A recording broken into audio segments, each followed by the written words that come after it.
Boa noite, telespectador amigo da TV Cidade. No ar, o programa das 6. Hoje estamos substituindo o titular, o nosso companheiro André Ferreira, que estará de volta na próxima segunda-feira.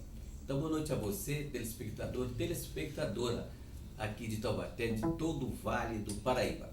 Antes da entrevistada de hoje, dois grandes avisos. Você que gosta de arte, sábado agora e domingo, dia 27, dia 28 agora, às 20h30, projeto Teatro Popular de Taubaté. Olha, uma oportunidade fantástica para você que gosta de teatro. Comédia, o Carnaval, o dia seguinte, que é um projeto que faz parte do teatro do Laboratório Fego Camargo, na área de teatro, texto e direção de Jefferson Machado e também com Cauê Neubre e Amanda Leite e Cauê Neubre, na quadra do Moemos da Estiva. Olha, R$10 a entrada, está muito fácil para você participar. E sábado, às 17 horas, no Sesc aqui de Taubaté, lançamento do filme Jeca e o Rio Quadrado, entrada franca. Então, na faixa, amanhã, às 17 horas, lá no Sesc Taubaté, o lançamento do filme, aguardado, por sinal, Jeca e o Rio Quadrado. Hoje falaremos alguns assuntos, falaremos com a Eliane Lauria, psicóloga clínica, formada aqui pela Universidade aqui de Taubaté, Unital, e também pós-graduada em saúde pela Universidade Paulista. Falaremos de assuntos importantes ligados a doenças emocionais, como questão ligada a transtorno de ansiedade, depressão, toque, transtorno obsessivo-compulsivo. Falaremos sobre bipolaridade, sobre depressão, sobre feminicídio, terrível feminicídio e também sobre suicídio. Eliane Lauria, muito obrigado, boa noite, obrigado por ter aceito o nosso convite. Oi, Gil, boa noite, prazer estar aqui. Então, vamos falar sobre ansiedade. O que é ansiedade? Como é que se define ansiedade, Eliane? Bom, primeiro que a ansiedade, ela é uma condição inerente ao ser humano, né, Gil? É uma característica que todos temos, né? Que é uma pequena energia que nos coloca em alerta para levantarmos da cama, para fazermos nossas atividades. Então, a ansiedade é um tipo de energia que faz com que a gente dê conta do nosso dia a dia, né? A variação da ansiedade é que daí vai gerar os problemas, os transtornos e as doenças ansiosas. Ansiedade é um mal, porque segundo a filosofia chinesa, a ansiedade é o mal da humanidade. É assim que pode também se falar? A modernidade, ela trouxe muitos benefícios, assim como alguns ônus, né? E a ansiedade é um deles, né? Então a gente está sempre muito acelerado. Hoje se define muito, né, síndrome do pensamento acelerado. As pessoas, elas estão pensando várias coisas ao mesmo tempo, uma coisa se entrepõe à outra, né? Então o mundo anda muito ansioso. A tecnologia nos coloca também um pouco nessa condição frenética, né? Então a gente está sempre pensando além, né? Os pensamentos estão sempre se sobrepondo. A gente vive uma epidemia de ansiedade, na verdade, né? Na realidade, a ansiedade e o medo, esses caminhos assim, de mãos dadas, porque muita gente fala que a ansiedade, ela se trata, por exemplo, de uma preocupação, de um sofrimento antecipado. Então a pessoa começa a imaginar uma situação, ela começa a ver os lados negativos do que vem pela frente. Podemos falar que isso é uma ansiedade? A gente pode pensar assim, né? O medo, ele é uma emoção, né, que todos nós temos. Pensa, se você estiver andando na rua e você vê aí um cachorro bravo, o que você vai ter? É o medo, né? Então, automaticamente você vai reagir, né? A ansiedade, não necessariamente eu preciso ter um evento para me causá-la, né? Só o fato de eu começar a pensar em alguma coisa, mesmo não vista, né, mas imaginada, isso já é um fator para gerar essa ansiedade. Então, o medo é uma condição que todos nós temos, não necessariamente que o medo esteja ligado à ansiedade, mas todo ansioso, ele tem medo de alguma coisa, de perder o controle, né? Qual seria o antônimo de ansiedade? Não sinônimo, o antônimo. Na verdade, não sei se dá pra gente pensar assim como antônimo, porque a ansiedade, ela é uma condição, a gente precisa estar ansioso pra gente levantar, fazer as atividades do dia a dia, né? Assim, acho que posterior, né? Um descontrole da ansiedade, um excesso dela, aí sim ela gera uma problemática, Gil. Olha, numa economia fragilizada como a nossa, aqui do nosso país, a perda do emprego, o medo de perder o emprego, é um fator que nos coloca no topo do ranking mundial como país da ansiedade? Hoje a gente, assim, hoje estima-se que 93% da população brasileira, ela seja ansiosa, ou está ansiosa, né?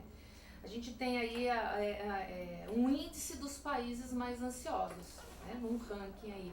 O Brasil é o nono país, né? De ali a gente contando de 1 a 10, é o nono país mais ansioso. A China é o menos ansioso, né?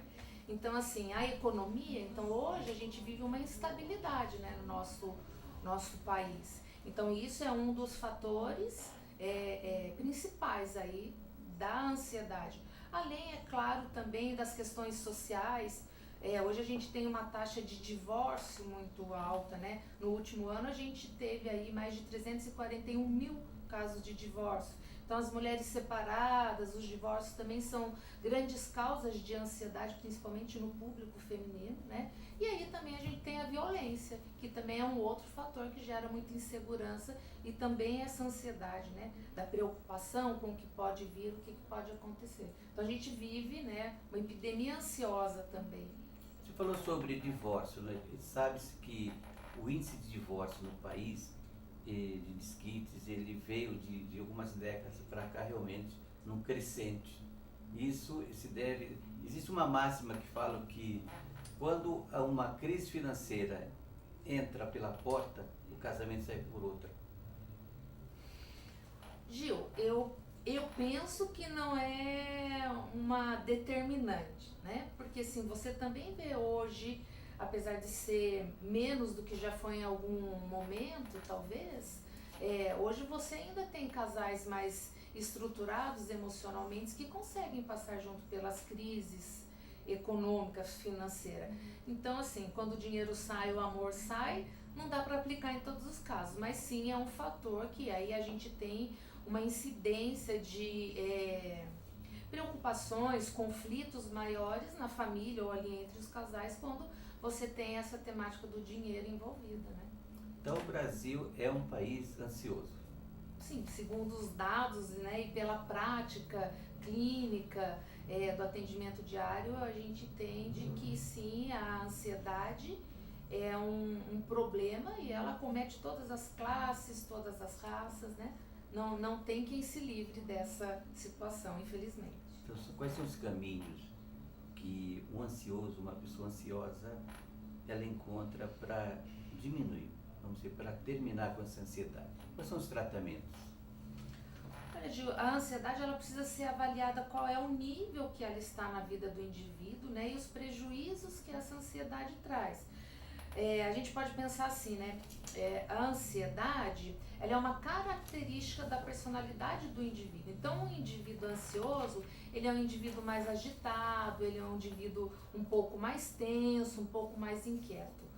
Quando ele começa a ter estados ansiosos, como palpitação, dor no estômago, medos infundados, então aí você tem uma ansiedade que está gerando uma doença ansiosa ou um transtorno. Então aí neste momento você tem a ajuda tanto da farmacologia através da psiquiatria, avaliação, né, do médico psiquiatra, e você tem a ajuda do psicólogo para você entender qual é o comportamento, a situação vivida que está gerando, ajudando a causar aí essa alteração no quadro ansioso, né? Porque na verdade a ansiedade, uma pessoa ansiosa, o organismo é muito afetado. É quando ela está com uma ansiedade além daquela dita normal, você começa a ter reações físicas. Então o organismo ele entra em sofrimento, assim como podem surgir aí transtornos ansiosos variados dependendo do grau da ansiedade. Aí já é uma doença, aí é uma patologia, né, que advém da ansiedade. Mas na verdade independe de faixa etária? Independe da faixa etária, né? Hoje, assim, a gente tem até algumas estimativas que dizem que a partir dos 6 anos de idade você já pode identificar um grau de ansiedade. Então, é desde a infância. E é multifatorial. Às vezes você tem uma condição biológica, um adoecimento que pode te gerar essa preocupação e virar um problema de ansiedade. Você tem uma questão social, de repente no seu bairro, uma questão familiar. Então, fatores estressantes e de conflitos são alguns dos desencadeadores para os transtornos ansiosos. Na verdade, você, no termos comparativo, a nossa fragilidade em termos de economia, e nós estamos ocupando o nono lugar, no lugar. Isso. A China, realmente, com uma economia realmente fantástica, ocupa o primeiro lugar. Então, o fator financeiro, realmente, ele tem um peso muito grande. Tem, Gil, porque se você pensar, né, que faltando para que a gente atenda às nossas necessidades básicas, o comer, o se vestir, você ter uma energia elétrica, você ter uma casa, né, fatores de segurança, e você de repente ficar desprovido disso, né, dificuldade de encontrar uma recolocação, hoje a informalidade tendo que ganhar lugar, né, porque as oportunidades de emprego no nosso país se esvaíram muito. Então isso é um fator de ansiedade, sim, é real, né? Se de repente você acordar amanhã e não saber o que você vai fazer, como você vai sustentar aí a sua família, não tem como você não ser afetado quando você tem uma economia aí tão negativa como a que a gente está vivendo. Guilherme, por exemplo, sobre o medo, tem pessoas que têm muito medo de elevador, medo de animais, medo de altura. Como é que se define esse medo? Gil, esse medo é o que a gente chama de fobias, né? Também são características de pessoas aí já ansiosas. Aí a gente tem uma evolução nessa ansiedade. São medos infundados de coisas características do dia a dia nosso, mas que para uma pessoa ou para outra isso pode gerar então essas fobias. Então, num momento fóbico, vamos pensar que de repente, assim, para quem tem um medo de elevador, né, então ela está em contato com o elevador ou precisar entrar no elevador, aí ela tem reações físicas, né? Então, falta de ar, sensação de que vai morrer, de que algo trágico vai acontecer, né? Então, assim, nesse processo, para as pessoas que têm certas fobias, aí são variadas, desde uma borboleta, uma aranha, um sapo, um elevador, número 13, enfim, é variado, né? Você tem que trabalhar a dessensibilização, né? Trazer as pessoas para uma racionalização deste medo através da psicoterapia e, dependendo do grau dessa fobia, muitas vezes também a ajuda farmacológica. Na realidade, o ano passado, alguns anos atrás também, ficou sabendo de pessoas que, por exemplo, de alto nível intelectual, elas têm medo de atravessar uma rua. Isso foi verificado na Avenida Paulista, que é o centro financeiro de São Paulo. Entendeu? Pessoas assim, que mesmo com o farol fechado, ela precisava de alguém para atravessar a rua. E pessoas que não assinam cheques na frente de outras pessoas. Entendeu? Então, isso você acha que é um medo exagerado ou não?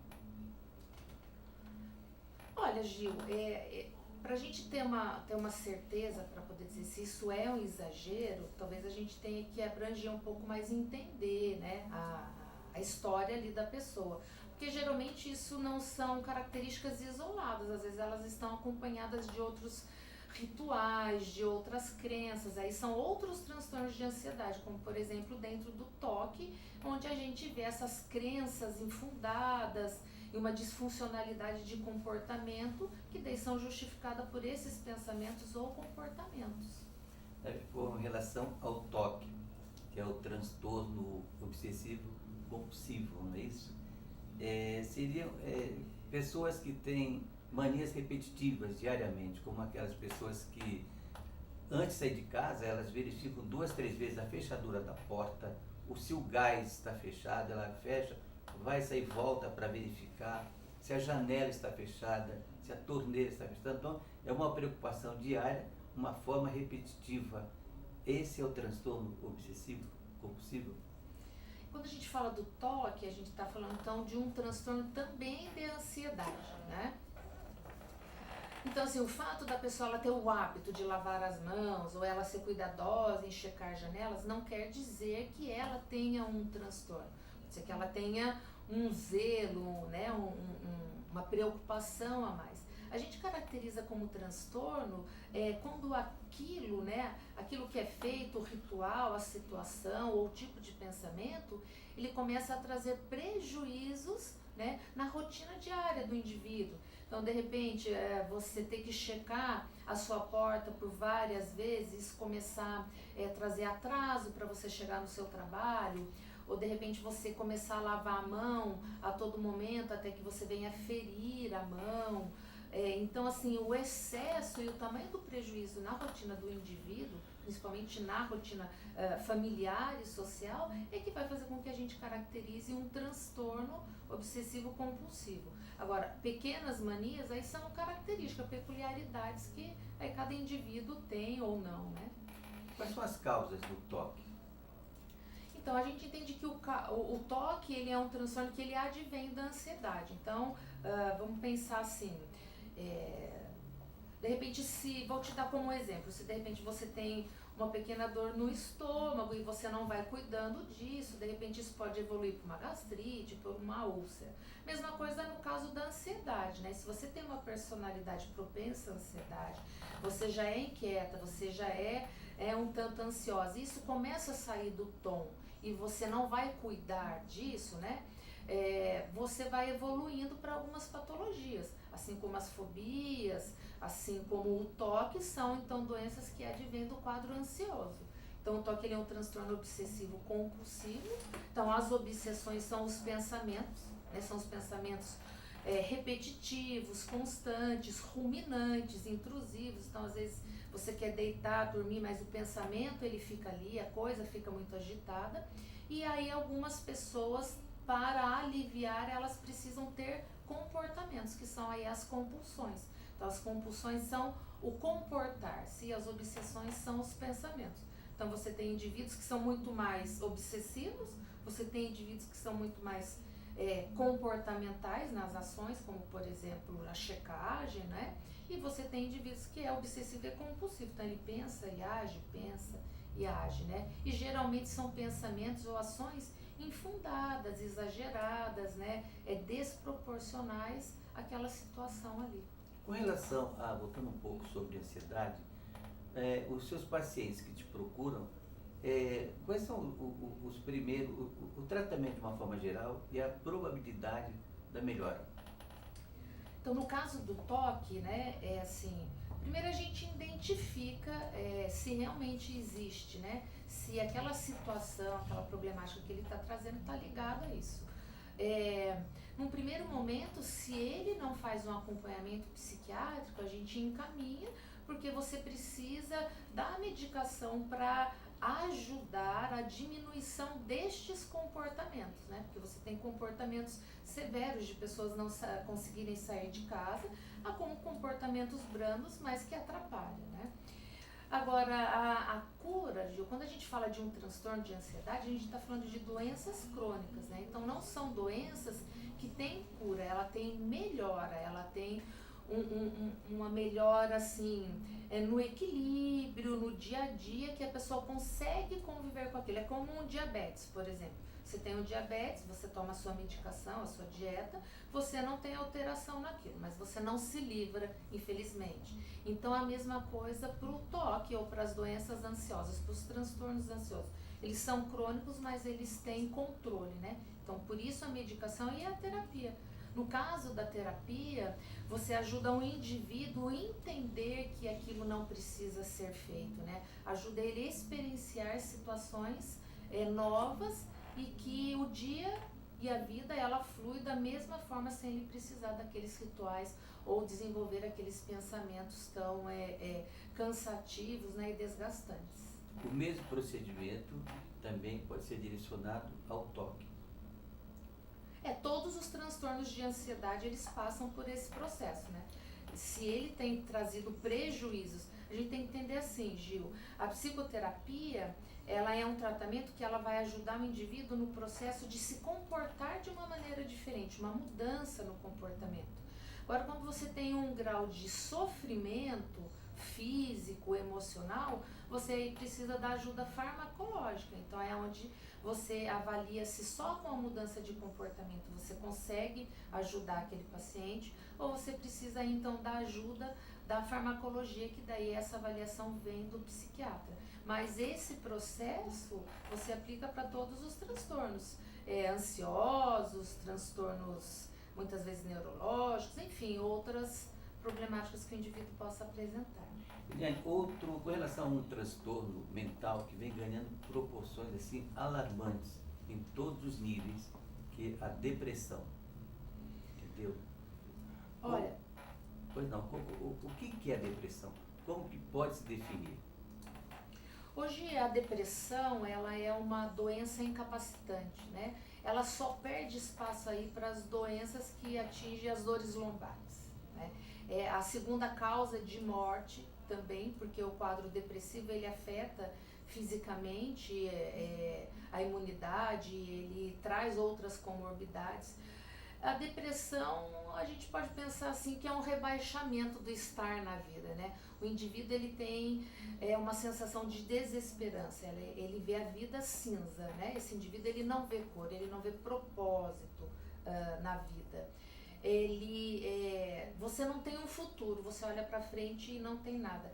É como que se essa situação de tormenta que você vive, para o depressivo, ela vai ser eterna.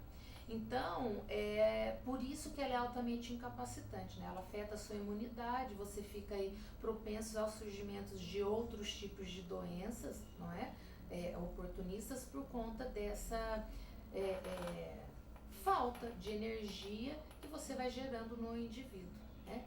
A depressão, ela independe da classe social, porque existem depressivos de alto grau, de níveis de uma condição financeira privilegiada, como existe também aqueles menos privilegiados.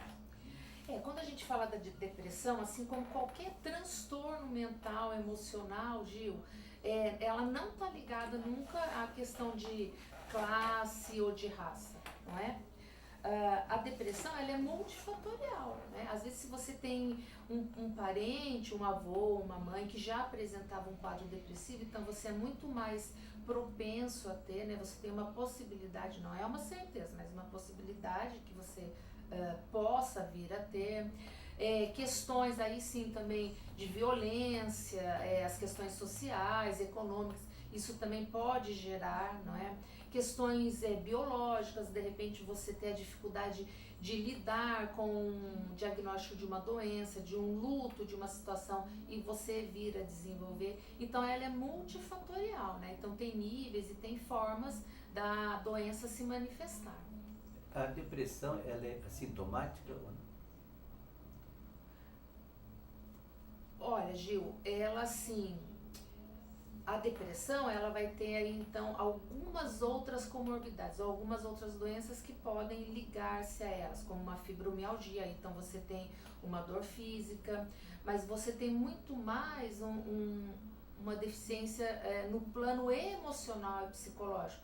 Então uma exclusão social, uma apatia, você começa a se isolar socialmente, né? Muita irritabilidade, né? Um dormir constante, alterações biológicas como perda de apetite ou aumento disso, vai variar do indivíduo. Então você tem tanto questões físicas como emocionais.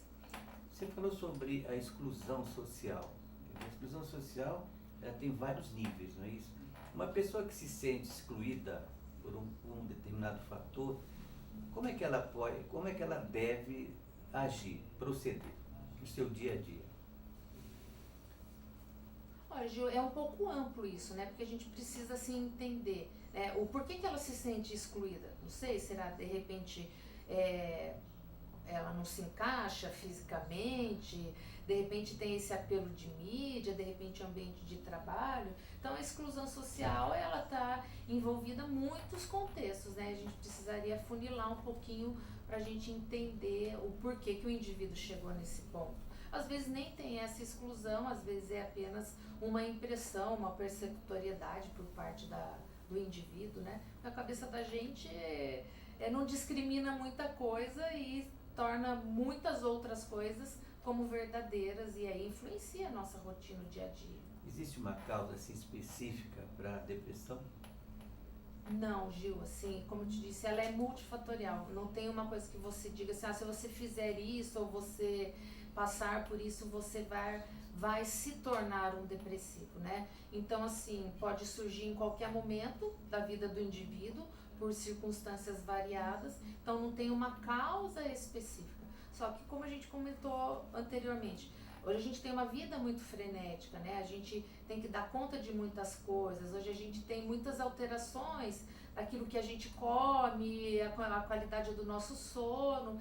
Então, muitas situações podem também contribuir e influenciar para o aumento desta doença que tanto tem incapacitado as pessoas. Liliane, o CVV, o Centro de Valorização da Vida, ele existe já há muitos anos e a busca pelo CVV tem sido crescente também.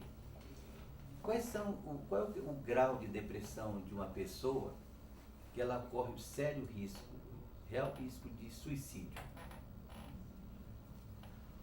Olha, Gil, você tem que ver o quanto que essa doença ela incapacita a vida do indivíduo. Porque você tem variações, por exemplo, você pode ter uma depressão, um quadro depressivo e você se tornar um distímico, por exemplo, é uma variação da depressão. Então, uma depressão crônica, onde o indivíduo, o que caracteriza nele ali é bastante o mau humor, mas ele vai ser assim, constantemente assim, né? Você tem depressões que de repente elas advêm aí de um luto, de a perda de um ente querido, ou de um marido, de uma esposa, e aí ela tem um índice muito elevado, e aí poder o indivíduo pensar aí então num suicídio ou não, vai depender muito, cada indivíduo é único. Para você avaliar e dizer que existe um padrão de depressão, você tem que entender a história. É por isso que o acompanhamento psicológico e também psiquiátrico na doença é muito importante.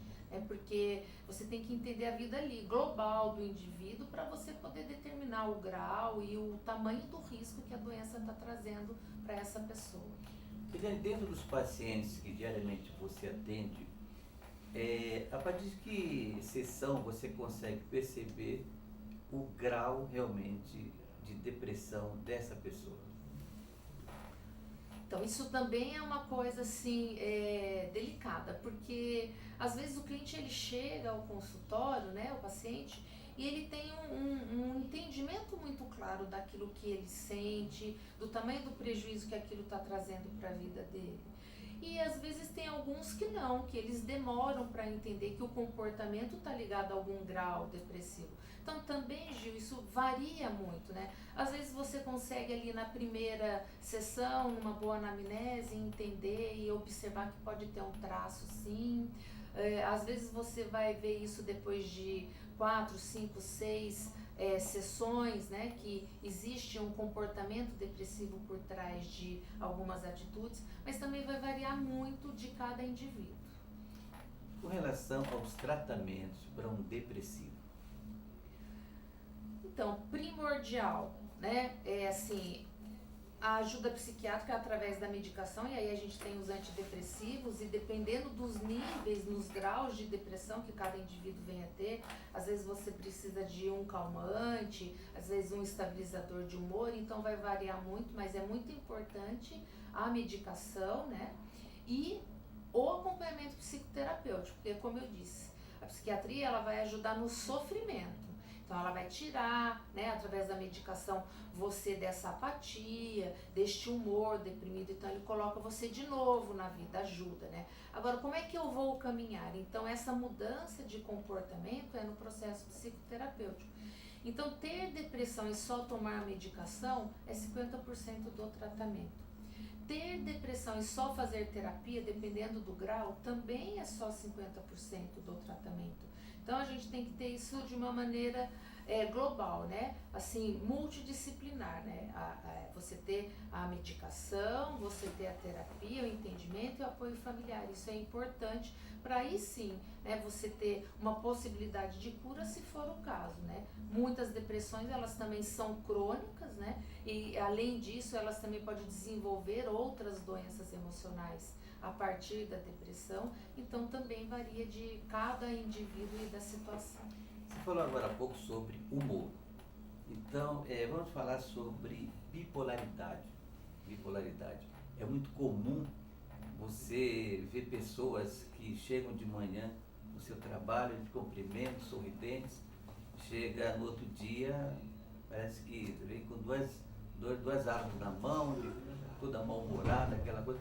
Então existe. Então, esse transtorno mental, que é a bipolaridade, é caracterizado por essa alternância de humor de uma pessoa ora sorridente, ora de cara fechada. Olha, Gil, o transtorno de humor bipolar, né, antigamente ele era chamado psicose maníaco-depressiva, né? Então hoje a gente tem como transtorno de humor bipolar, transtorno afetivo. Ele é muito mais do que só a mudança de humor, porque mudança de humor eu posso ter, você pode ter, às vezes a gente recebeu uma notícia já azeda o humor da gente, né?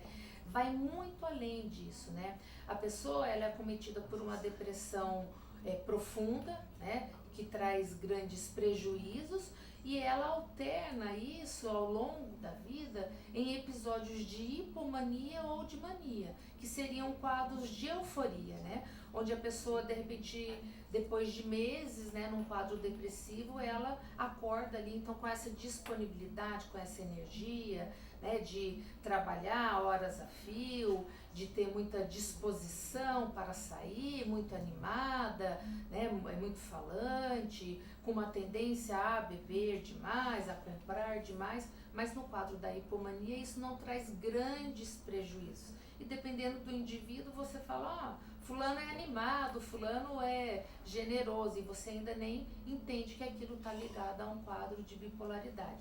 E aí você tem os quadros de manias, que alternam com a depressão, que daí sim eles trazem casos mais graves, né? Então, beber demais, um comportamento mais promíscuo, gastos excessivos sem ter condições, trazendo aí prejuízo.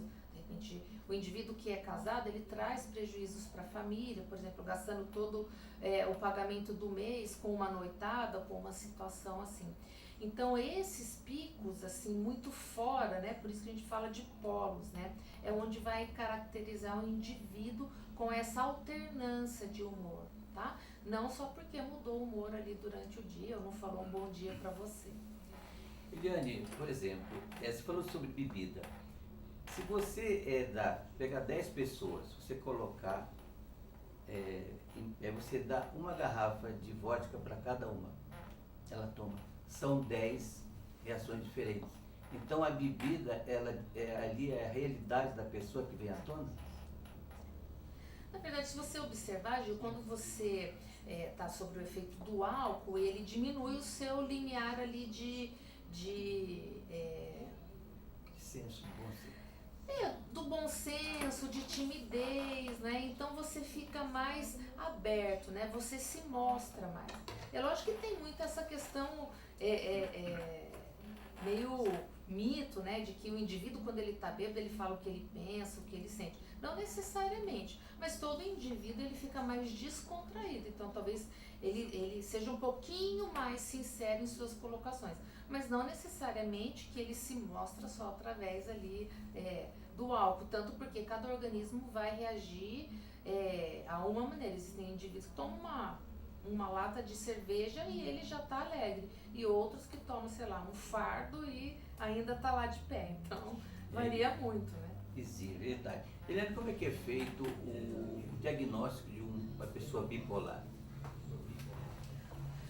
Gil, pro transtorno afetivo bipolar, né, então os estudos eles vêm evoluindo ao longo dos anos, né, porque assim, hoje tem um entendimento que muitos dos quadros já diagnosticados como depressivos, né, estão muito mais ligados a um transtorno bipolar do que só a depressão, né. Então assim, para um clínico ele fechar esse diagnóstico de uma maneira exata, hoje em dia, leva assim, de repente, de 5 até 10 anos. Porque às vezes o indivíduo ele pode ter um único episódio de mania, né, mais euforia ali na vida, e nunca mais ter e manter esse quadro depressivo. Ainda assim, ele seria diagnosticado com um quadro de bipolaridade. Então, assim, isso é feito através de uma anamnese muito bem feita, aí no caso do médico psiquiatra, né? Para você entender o percurso, a história de vida. No caso ali da bipolaridade, ela começa a surgir ali na adolescência, né? E a adolescência é um quadro que você tem muitas alterações de humor, hormonais, então às vezes fica mascarado. E aí no início da vida adulta, né, geralmente ali 25, 30 anos, por alguns conflitos ou situações estressantes, você vê então aí o transtorno se mostrar mais. Mas ele é caracterizado por períodos de depressões profundas, alguns picos de aí então mania ou hipomania. A bipolaridade também, a exemplo da ansiedade, do toque, ela também independe de faixa etária. Geralmente a bipolaridade ela se manifesta a partir da adolescência. Existem alguns relatos, alguns casos, né, de você já ter casos ali já na infância. Mas é difícil disso aparecer, né, porque a infância é o período onde a personalidade está se desenvolvendo. Então tem muitas mudanças até que você entre ali na adolescência. Geralmente é nessa fase onde isso é identificado. A bipolaridade, ela pode ser um fator genético? Sim, né? É muito característico, né, de indivíduos que têm algum parente com o transtorno bipolar, tá?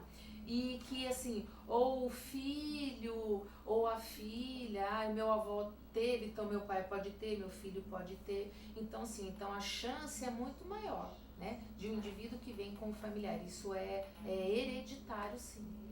E os tratamentos? Então, o tratamento bipolar, ele também é feito através, né, da farmacologia com antidepressivos, mas mais especificamente com os estabilizadores de humor, tá? Hoje, assim, se toma muito cuidado na hora de você medicar o paciente que tem o transtorno bipolar, porque em alguns casos, né, a medicação antidepressiva, ela não ajuda na melhora, muito pelo contrário. Então, você passar por um clínico, né, que tenha uma escuta boa, né, e que acompanhe muito de perto a sua interação com a medicação é fundamental, mas geralmente são as medicações estabilizadoras de humor e também a psicoterapia para ajudar você a se adequar, não é, a essas alternâncias da vida e aí os danos que possivelmente você teve ou possa vir a ter por não conseguir aí adequar o seu comportamento a uma realidade. Juliane, vamos falar agora sobre essa tão comentada, tão falada dependência tecnológica da adolescência. Hoje em dia é muito comum você nas ruas, entendeu, de qualquer cidade, de qualquer país, você vê não só um jovem, principalmente os jovens, com o celular na mão, ou chega em casa, é muito comum você ver pelos noticiários, ouvir, de que adolescentes ficam 8 horas, 9, 10 horas em frente ao computador.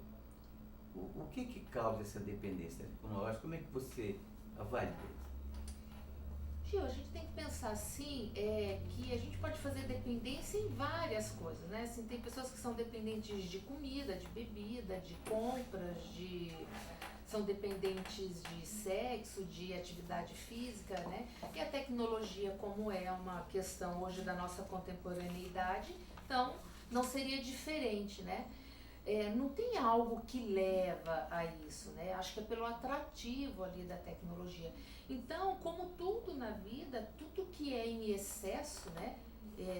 Pode sim criar essa dependência.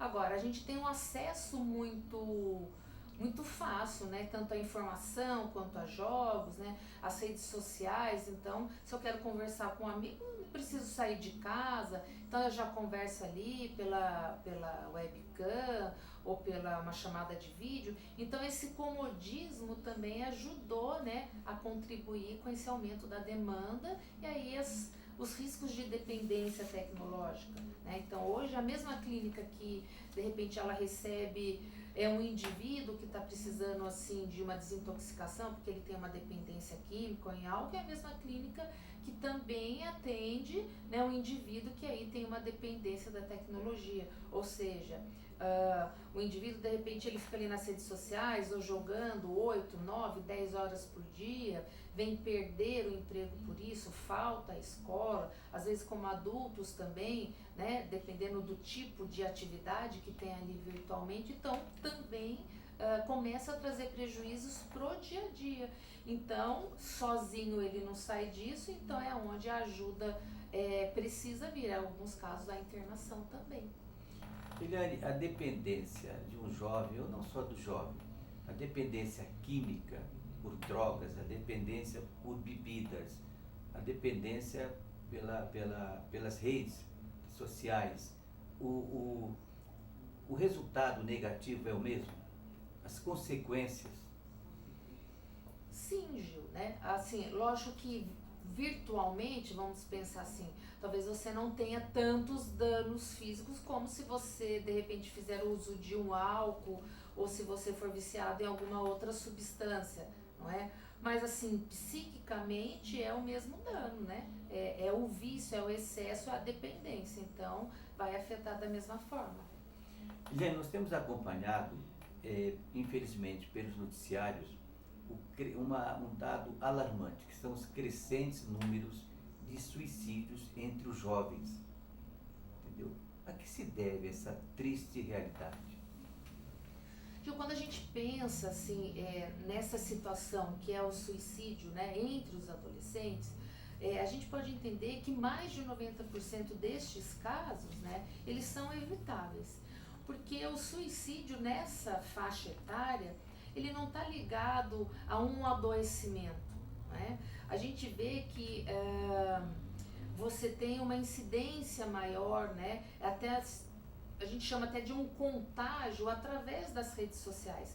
Então existem alguns dados que comprovam que um jovem, um adolescente que teve um amigo que tentou ou que cometeu suicídio, ele está muito mais propenso, em 50%, né, a vir a cometer, né? Então isso não está ligado a um adoecimento, e sim a um momento, talvez a um modismo, talvez uma glamorização por trás disso, né, mas não necessariamente, sim, né, tem um aumento, vem crescendo esse tipo, né, de situação como suicídio entre os adolescentes. Interessante é que esse suicídio, ele atinge muito a classe da classe média alta, entendeu? Que na verdade vem de encontro de uma forma assim, um contraste, quando nós começamos a falar sobre ansiedade, a questão financeira, no caso da China, não é isso? Que o índice social da ansiedade chinesa é muito menor,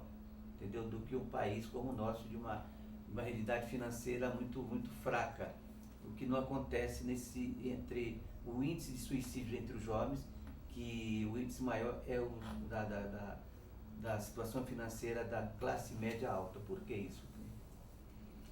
Uma outra coisa que a gente observa, Gil, é a dificuldade de hoje do adolescente ou do jovem adulto a lidar com as frustrações, né? Então, hoje a gente observa assim, muito excesso de facilidades, né?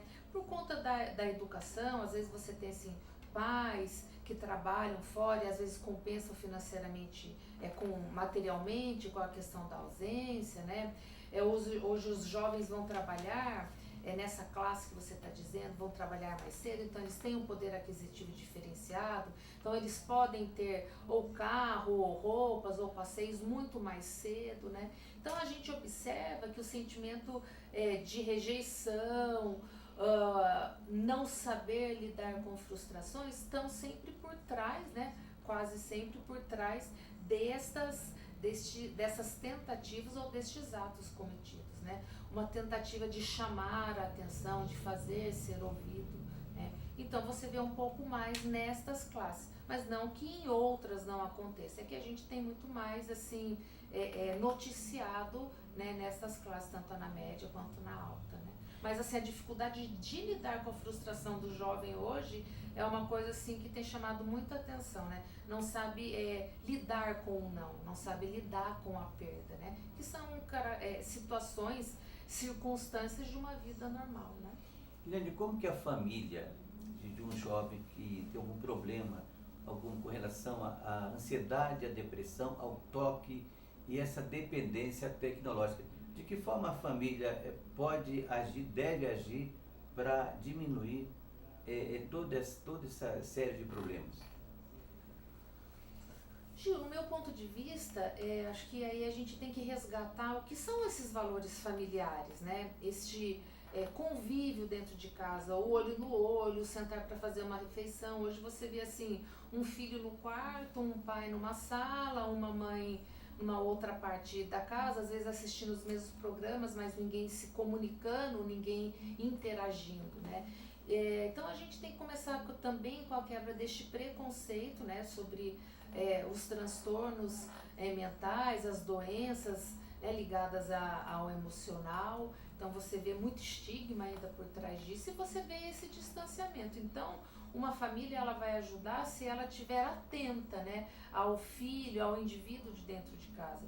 E o indivíduo que está passando aí também por algum problema, por alguma mudança, seja um sentimento de tristeza, seja o que for, né? Ter esse diálogo. Então, acho que a gente tem que resgatar isso, né? Essa comunicação familiar para a gente poder olhar no olho, poder falar e entender, né? Se está tendo alguma situação que está levando aí a um adoecimento de algum dos membros aí da nossa família. Liliane, outro dado alarmante que a cada dia nós acompanhamos pelos noticiários de rádio, de televisões, é o feminicídio, entendeu? A violência contra a mulher, entendeu? O ataque, marido, ex-marido, namorado, amante, o que está levando a isso? Quando a gente fala de feminicídio, a gente está falando unicamente de um crime de gênero ligado à mulher, né? Ele é exclusivo.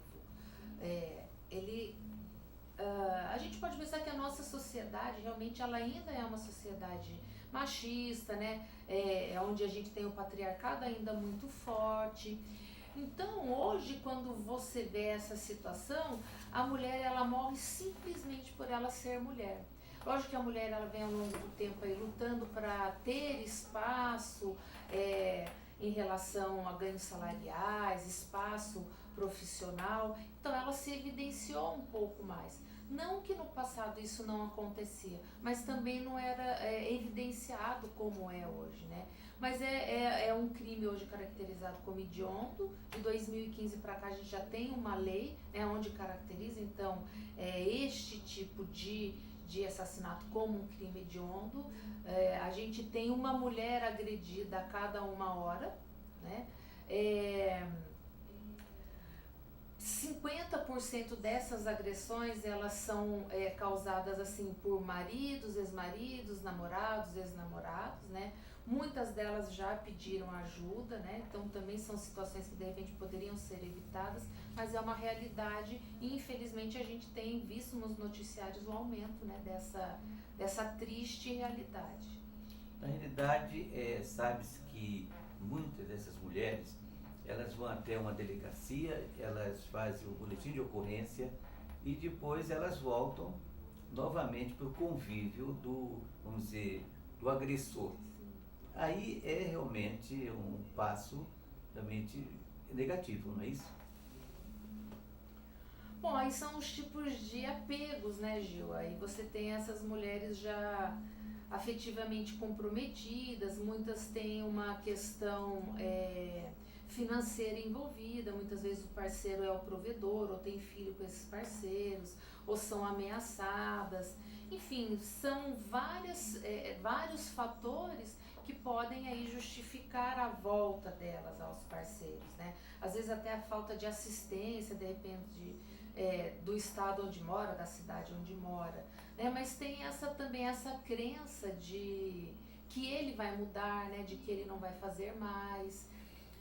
Mas infelizmente, né, se você fica depois de uma primeira agressão, a probabilidade de você vir a sofrer outras e aí também se colocar em risco de de vir a óbito por conta disso, pela agressão do parceiro, é muito grande. No caso de um casal, um casal que está se desentendendo, antes de um feminicídio, de um camarada chegar e dar 3, 4 tiros na mulher, se você tiver se você vê um casal desse de longe, quem que precisa mais de ajuda, ele ou ela? Gil, é difícil, né? Mas acredito que os dois, né? Ele por ser agressivo e ela por uma passividade, uma submissão desmedida, né?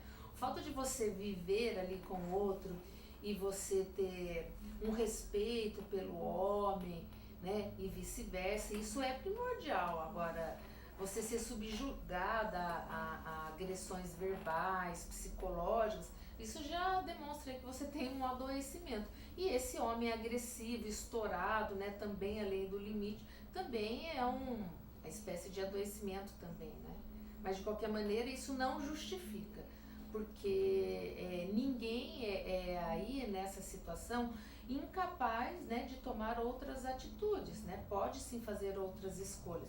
Existem dificuldades, mas a possibilidade e a realidade de fazer outras escolhas, de buscar qualquer tipo de ajuda, ela existe, né? Eliane, você como uma psicóloga experiente, gostaria que se falasse sobre o preconceito de um homem ou de uma mulher que passa por um determinado transtorno. Às vezes eles relutam em buscar o auxílio de uma psicóloga, entendeu? Existe esse preconceito?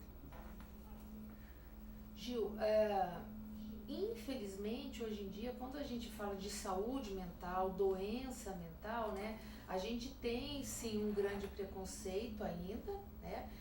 As doenças mentais ganharam assim estigmas, né? As pessoas pensam em manicômio, pensam em só medicação, pensam em excessos, né? Se eu tiver que tomar uma medicação psiquiátrica, eu vou ficar babando, eu vou ficar alienado. Então tem muita, assim, talvez ignorância acerca disso, né? Eu costumo dizer que quando uma pessoa ela adoece do coração, ela procura um cardiologista, não é? Quando você tem uma dor de dente, você vai ao dentista. Mas quando você tem uma dor emocional, né? Quando você tem uma ansiedade, quando você tem um pânico, você vai procurar quem? É o psiquiatra, é o psicólogo. Então não tem como, né? A mente e o corpo, ela não são instâncias separadas, é junto, né? Uma mente doente adoece um corpo e vice-versa. Então, muitas pessoas hoje elas têm uma piora dos quadros emocionais puramente por ignorância, né? Em relação à farmacologia, à medicação, a ir procurar um psiquiatra ou ir conversar com um psicólogo, né? Às vezes a gente ouve assim, conversar com um psicólogo, eu converso com a minha manicure, com o meu taxista, né? Só que é uma fala terapêutica, né? Ela é baseada numa ciência, em estudo, né? Na ciência do comportamento. Então, vai muito além do que só um bate-papo. Então, perde-se muito mais quem tem o preconceito. Dentro desses transtornos que nós falamos, sobre ansiedade, depressão, toque, bipolaridade, existe aquele transtorno de maior escala, hoje, no momento? Hoje a gente tem observado, né, a depressão.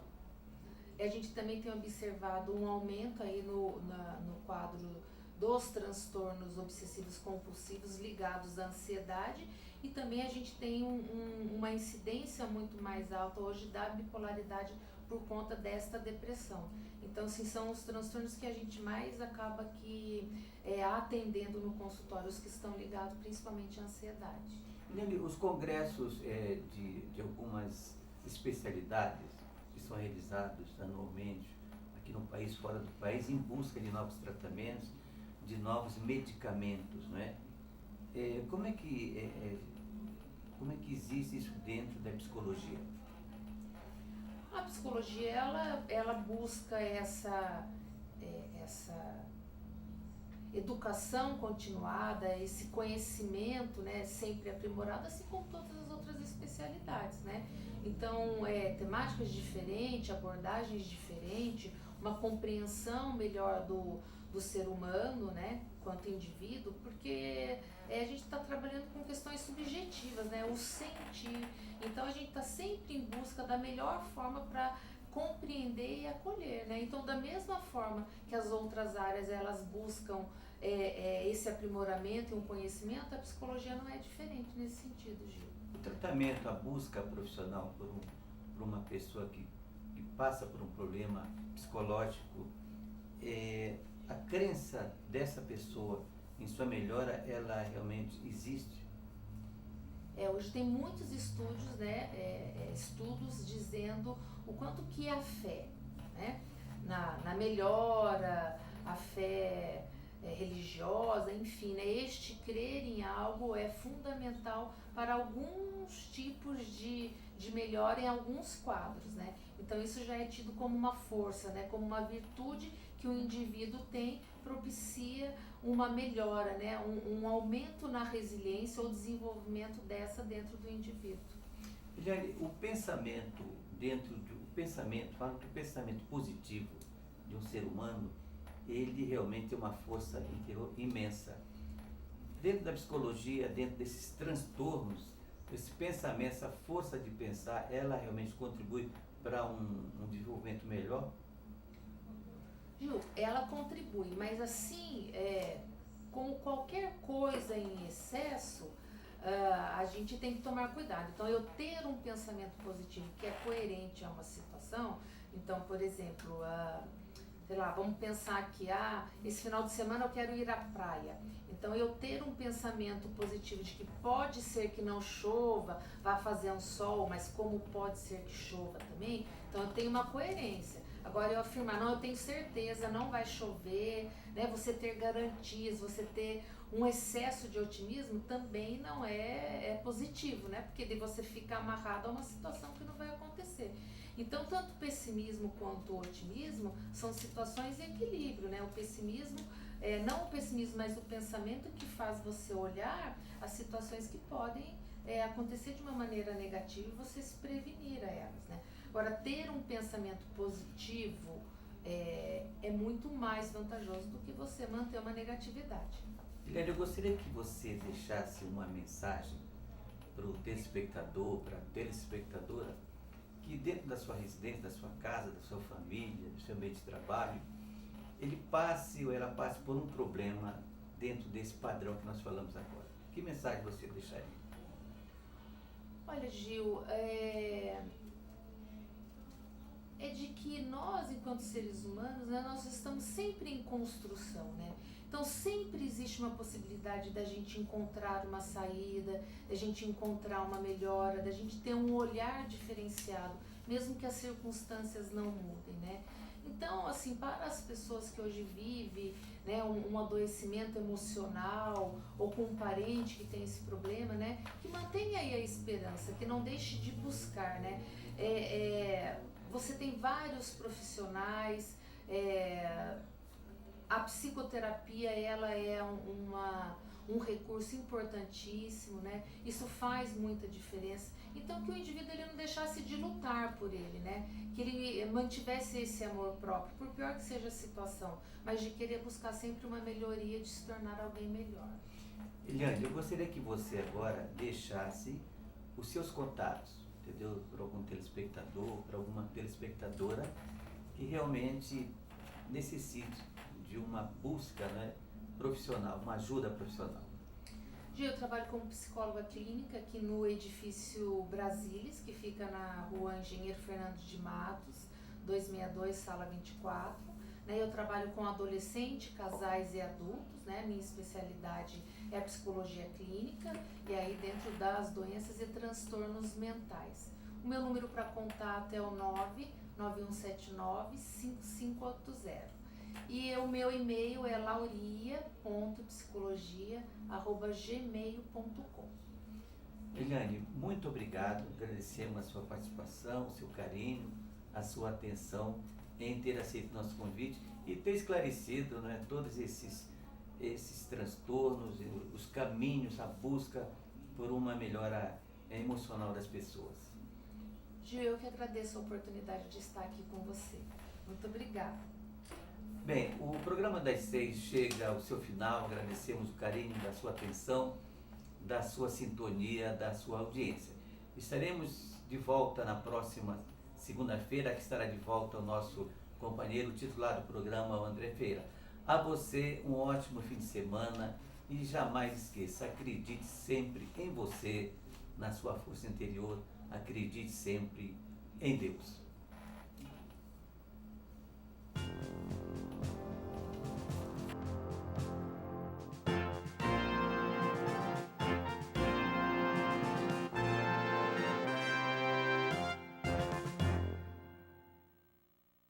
Stop.